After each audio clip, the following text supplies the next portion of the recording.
Hello guys, कैसे हैं आप सभी लोग। उम्मीद करते हैं कि आप सभी लोग बहुत अच्छे होंगे और अपनी पढ़ाई बहुत ही मेहनत और लगन के साथ कर रहे होंगे।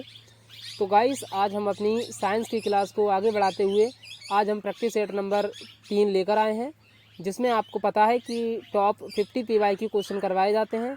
इन 50 PYQ क्वेश्चन से आप यकीन मानिए गाइस कि जब एग्ज़ाम होगा तो आपके सामने अधिकतर क्वेश्चन हमारी क्लास से देखने को मिलेंगे। ठीक है गाइस। तो गाइस, इसी के साथ हम अपनी क्लास को स्टार्ट करते हैं। सेशन हमारा अगर ठीक लगे तो सेशन को लाइक कर लेना और इसी तरीके की प्रैक्टिस करने के लिए हमारे चैनल को सब्सक्राइब कर लीजिए। ठीक है, तो चलिए क्लास को स्टार्ट करते हैं।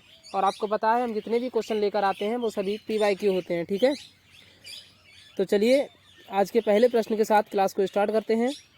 आज का पहला क्वेश्चन है क्वेश्चन नंबर 1 कि ध्वनि की जो चाल है वो किस पर निर्भर करती है। आपको बताना है जो ध्वनि होती है इसकी जो चाल होती है वो किस पर निर्भर करती है। तो आपको बता दें जो ध्वनि की चाल होती है वो हमारी माध्यम पर निर्भर करती है। ऑप्शन नंबर सी इसका राइट आंसर हो जाएगा। ठीक है, अगला क्वेश्चन देखते हैं।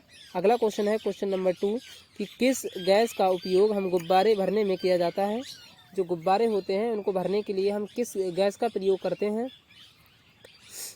तो आपको बता दें जो हमारे गुब्बारे होते हैं इनको भरने के लिए हमें हीलियम गैस की आवश्यकता होती है। ऑप्शन नंबर सी इसका राइट आंसर होगा। आगे बढ़ते हैं अगले क्वेश्चन पर। आज का अगला क्वेश्चन है क्वेश्चन नंबर 3 कि मानव शरीर में सबसे बड़ा अंग कौन सा होता है। यानी मानव शरीर का जो सबसे बड़ा अंग होता है वो क्या होता है। तो आपको बता दें कि जो मानव शरीर का सबसे बड़ा अंग होता है वो होता है हमारा त्वचा। ऑप्शन नंबर सी इसका राइट आंसर होगा। ठीक है, आगे बढ़ते हैं अगले क्वेश्चन पर। गाइस, आपको बता दें हमारी क्लास में जो है रैपिड फायर रिवीजन करवाया जाता है। ठीक है, तेज़ी से रिवीजन करवाया जाता है। ठीक, चलिए आगे बढ़ते हैं। अगला क्वेश्चन है पौधों में भोजन बनाने की प्रक्रिया क्या कहलाती है। यानी कि जो पौधे हैं वो अपना जो भोजन बनाते हैं इस प्रक्रिया को हम क्या कहते हैं। तो इस प्रक्रिया को गाइस ऑप्शन नंबर बी यानी कि प्रकाश संश्लेषण क्रिया कहते हैं। ठीक है, यानी कि जब प्रकाश सूर्य के प्रकाश और क्लोरोफिल की उपस्थिति में हमारे जो पौधे हैं वो अपना खाना बनाते हैं, भोजन बनाते हैं। आगे बढ़ते हैं। अगला क्वेश्चन है क्वेश्चन नंबर 5 कि न्यूटन का जो प्रथम नियम है वो किससे संबंधित है। यानी जो न्यूटन का प्रथम नियम है वो किससे संबंधित है। तो ऑप्शन नंबर बी यानी कि जड़त्व से संबंधित है न्यूटन का प्रथम नियम। यानी कि यदि कोई वस्तु द्रव्यावस्था में है तो वह द्रव्यावस्था में ही रहेगी और यदि कोई वस्तु गति अवस्था में है तो वह गति अवस्था में ही रहना पसंद करेगी जब तक कि उस पर कोई बाहरी फोर्स ना लगाया जाए। ठीक है गाइस, चलिए आगे बढ़ते हैं इसी के साथ। अगला क्वेश्चन है कि परमाणु का जो केंद्र होता है ये किससे बना होता है। यानी परमाणु के केंद्र में क्या होता है आपको बताना है।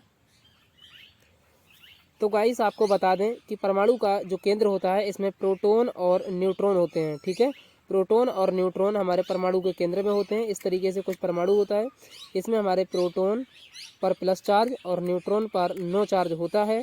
ठीक है, इसके बाहर हमारे इलेक्ट्रॉन चक्कर लगाते हैं। ठीक है, तो परमाणु का केंद्र हमारा प्रोटॉन और न्यूट्रॉन से बना होता है। ठीक है, चलिए आगे बढ़ते हैं। अगला क्वेश्चन है क्वेश्चन नंबर 7 कि कौन सा विटामिन जो है सूर्य के प्रकाश से बनता है। यानी कि सूर्य के प्रकाश से कौन सा विटामिन बनता है आपको बताना है। तो सूर्य के प्रकाश से ऑप्शन नंबर सी यानी कि विटामिन डी। विटामिन डी जो है हमारा विटामिन डी ये हमारा सूर्य के प्रकाश से प्राप्त होता है यानी बनता है। चलिए आगे बढ़ते हैं। ध्वनि तरंग किस प्रकार की तरंग होती है। यानी जो ध्वनि तरंग होती है यह किस प्रकार की तरंग होती है। तो आपको बता दें जो ध्वनि तरंग होती है वो हमारी अनुदैर्ध्य तरंग होती है। ऑप्शन नंबर ए इसका राइट आंसर होगा। अगला क्वेश्चन 9 है पेंसिल की शीशा किस यानी पेंसिल के अंदर जो शीशा भरा होता है वो किस पदार्थ का बना होता है। तो बता दें इस क्वेश्चन का राइट आंसर बी होगा, कार्बन। कार्बन का ही एक अपरूप होता है ग्रेफाइट। ग्रेफाइट का हमारा क्या बना होता है, ये पेंसिल का शीशा बना होता है। ठीक है, अगला क्वेश्चन है 10 कि मनुष्य के शरीर में कितनी हड्डियां होती हैं।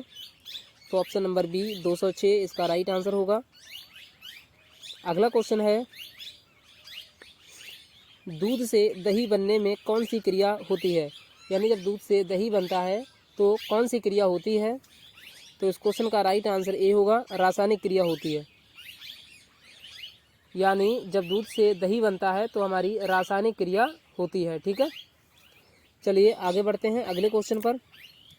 अगला क्वेश्चन है क्वेश्चन नंबर 12 कि ध्वनि की चाल जो है वो किस माध्यम में सबसे अधिक होती है।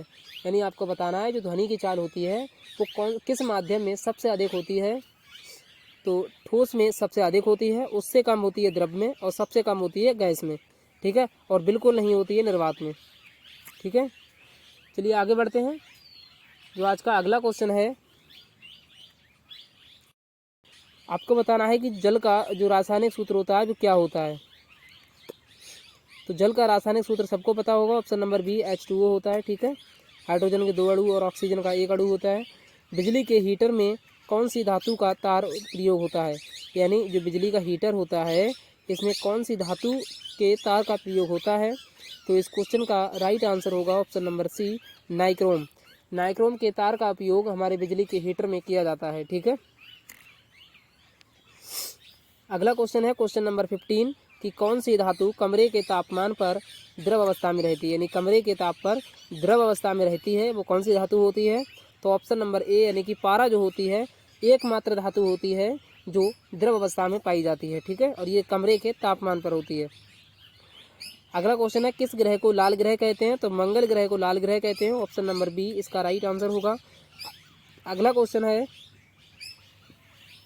गैस अवस्था से द्रव अवस्था में परिवर्तन क्या कहलाता है।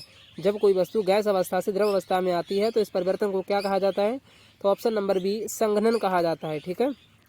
चलिए आगे बढ़ते हैं। अगला क्वेश्चन है अम्लीय वर्षा का मुख्य कारण कौन कौन सी गैसें हैं।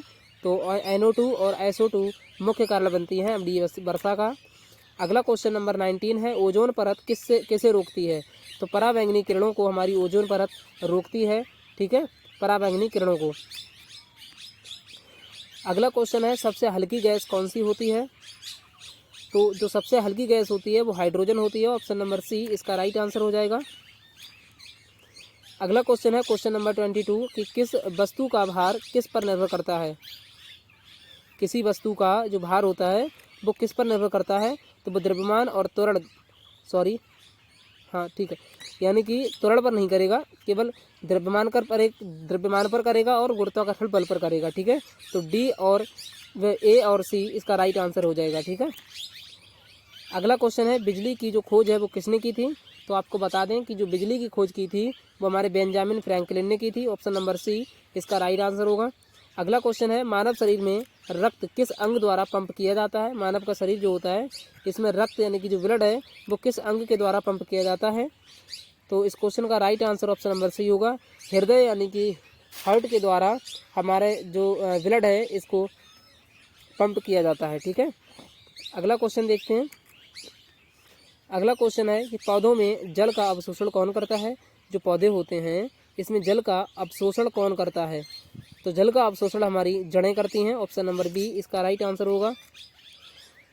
अगला क्वेश्चन है किसी वस्तु को चलाने या रोकने के लिए क्या आवश्यक होना चाहिए। तो बल की आवश्यकता पड़ती है। किसी वस्तु को चलाने और रोकने के लिए हमें बल की आवश्यकता पड़ती है, ऑप्शन नंबर बी इसका राइट आंसर होगा। अगला क्वेश्चन है पृथ्वी का झुकाव कितना है। यानी जो हमारी पृथ्वी है वो कितने डिग्री के कोण पर झुकी है। तो इस क्वेश्चन का राइट आंसर बी होगा, 23.5 डिग्री के कोण पर हमारी पृथ्वी झुकी हुई है। अगला क्वेश्चन है क्वेश्चन नंबर 28 विद्युत ऊर्जा की इकाई क्या होती है। यानी जो विद्युत ऊर्जा है हमारी इसकी इकाई क्या है, यूनिट क्या है, मात्रक क्या है। तो जूल इसका राइट आंसर होगा, सी ऑप्शन।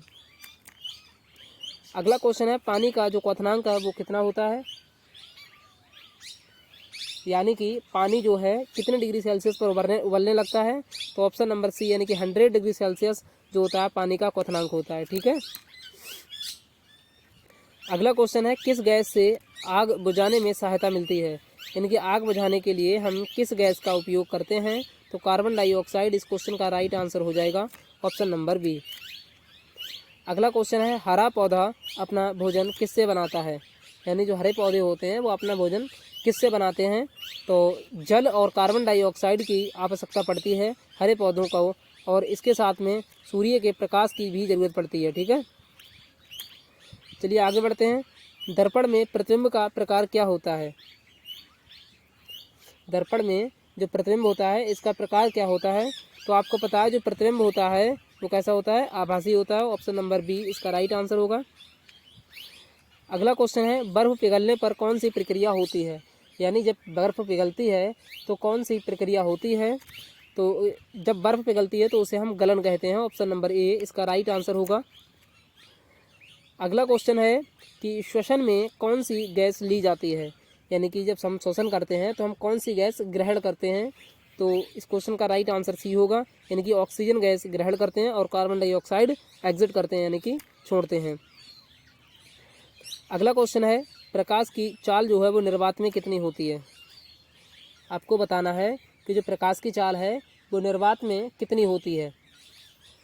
तो प्रकाश की चाल जो है निर्वात में 3 × 10⁸ मीटर प्रति सेकंड होती है। ठीक है, चलिए आगे बढ़ते हैं। अगला क्वेश्चन है पृथ्वी की सबसे ऊपरी परत क्या कहलाती है, यानी जो पृथ्वी की सबसे ऊपरी परत होती है उसे हम क्या कहते हैं। तो उसे हम कहते हैं भूपर्पटी। ऑप्शन नंबर सी इसका राइट आंसर होगा। अगला क्वेश्चन देखते हैं। अगला क्वेश्चन है बल्ब का जो फिलामेंट है वो गर्म होकर चमकता क्यों है, यानी कि जो बल्ब का फिलामेंट होता है वो गर्म होकर चमकने लगता है, क्यों चमकता है। क्योंकि यह बहुत पतला होता है, क्योंकि इसका गलनांक ऊंचा होता है, क्योंकि यह बहुत विद्युत प्रतिरोधी होता है, क्योंकि यह प्रकाश को अवशोषित करता है।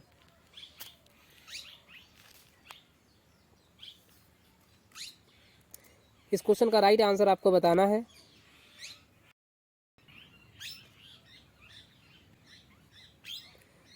तो गाइस इस क्वेश्चन का राइट आंसर हो जाएगा ऑप्शन नंबर सी, क्योंकि यह विद्युत प्रतिरोधी होता है, इसीलिए बल्ब का जो फिलामेंट है वो गर्म होकर चमकता है। ठीक है, चलिए आगे बढ़ते हैं अगले क्वेश्चन पर। अगला क्वेश्चन है क्वेश्चन नंबर 39। पौधों में जो भोजन का परिवहन है वो कौन करता है, यानी जो पौधे होते हैं इनमें भोजन का परिवहन कौन करता है। तो भोजन यानी कि फूड, भोजन को हम फूड बोलते हैं। तो फूड मतलब फ्लोएम। ऑप्शन नंबर फूड मतलब फ्लोएम, यानी कि हम बोल सकते हैं ऑप्शन नंबर बी इसका राइट आंसर होगा। ठीक है, अगला क्वेश्चन है कि रासायनिक सूत्र NaCl किसका है। तो नमक का सूत्र होता है NaCl। इस क्वेश्चन का राइट आंसर होगा। अगला क्वेश्चन है तापमान मापने का यंत्र क्या कहलाता है, जिससे तापमान हम मापते हैं उसे क्या कहते हैं। तो उसे हम बोलते हैं थर्मामीटर। ऑप्शन नंबर बी इसका राइट आंसर होगा। चलिए आगे बढ़ते हैं। अगला क्वेश्चन है कि विद्युत प्रतिरोध की इकाई क्या है, यानी जो विद्युत प्रतिरोध होता है इसकी इकाई क्या होती है। तो विद्युत प्रतिरोध की जो इकाई होती है वो होती है ओम। ऑप्शन नंबर सी इसका राइट आंसर होगा। अगला क्वेश्चन है क्वेश्चन नंबर 43 कि मानव शरीर में रक्त का लाल रंग किस तत्व के कारण होता है। तो लाल रंग जो होता है हमारा वो लोहे के कारण होता है। ऑप्शन नंबर ए इसका राइट आंसर होगा। अगला क्वेश्चन है क्वेश्चन नंबर 44 कि पृथ्वी पर ऋतुएं क्यों बदलती हैं, यानी जो पृथ्वी पर ऋतुएं हैं ये बदलती हैं और ये क्यों बदलती हैं आपको बताना है। तो इस क्वेश्चन का right answer option number B होगा। पृथ्वी की परिक्रमण गति और उसके झुकाव के कारण पृथ्वी पर ऋतुएं बदलती हैं। ठीक है, अगला क्वेश्चन देखते हैं। लाल रक्त कणिकाओं का मुख्य कार्य क्या होता है, यानी कि जो जो RBC होती हैं, RBC होती हैं, RBC का मुख्य कार्य क्या होता है। तो रेड ब्लड सेल्स का जो मेन कार्य होता है वो होता है ऑक्सीजन का वहन करना। ऑप्शन नंबर डी इसका राइट आंसर होगा। चलिए आगे बढ़ते हैं। अगला क्वेश्चन है किस धातु का उपयोग बिजली के तार में बनाने में किया जाता है, यानी बिजली का तार बनाने में किस धातु का प्रयोग किया जाता है। तो ऑप्शन नंबर बी इसका राइट आंसर होगा। तांबा प्लस एल्यूमिनियम बनाने में से हमारे बिजली के तार बनते हैं। ठीक है, अगला क्वेश्चन है बल्ब के अंदर किस गैस का प्रयोग किया जाता है। जो बल्ब होते हैं इनमें किस गैस का प्रयोग किया जाता है। तो आर्गन इस क्वेश्चन का राइट आंसर होगा। Option number C. अगला क्वेश्चन है विटामिन डी शरीर में किसकी सहायता से बनता है, यानी जो शरीर में विटामिन डी बनता है ये किसकी सहायता से बनता है। तो विटामिन डी जो है हमारे वो सूर्य के प्रकाश से बनता है। ऑप्शन नंबर ए इसका राइट आंसर होगा। अगला क्वेश्चन देखते हैं क्वेश्चन नंबर 49 कि प्रकाश की चाल अधिकतम किस माध्यम में होती है। तो आपको बता दें जो प्रकाश की चाल है वो अधिकतम जो होती है हमारी किस में होती है। तो वो हमारी निर्वात में होती है। ऑप्शन नंबर डी इसका राइट आंसर होगा। ठीक है, अगला क्वेश्चन और आज का लास्ट क्वेश्चन है कि पौधों में जल के ऊपर की ओर जाने की प्रक्रिया क्या कहलाती है, यानी जो पौधों में जल जो है ऊपर की ओर जाता है तो इसकी जाने की प्रक्रिया को हम क्या कहते हैं। तो इस क्वेश्चन का right answer option number C होगा, केशिकत्व। ठीक है, तो केशिकत्व जो होती है वो जल के ऊपर चढ़ने की क्रिया को हम कहते हैं। ठीक है, तो गाइस हमने जो साइंस थे, साइंस के हमने टॉप 50 क्वेश्चन कंप्लीट कर लिए हैं। आपको वीडियो कैसी लगी, वीडियो को लाइक करना और हमारे चैनल को सब्सक्राइब कर लेना। ठीक है, तो आज के लिए इतना ही, मिलते हैं अगली वीडियो में। धन्यवाद।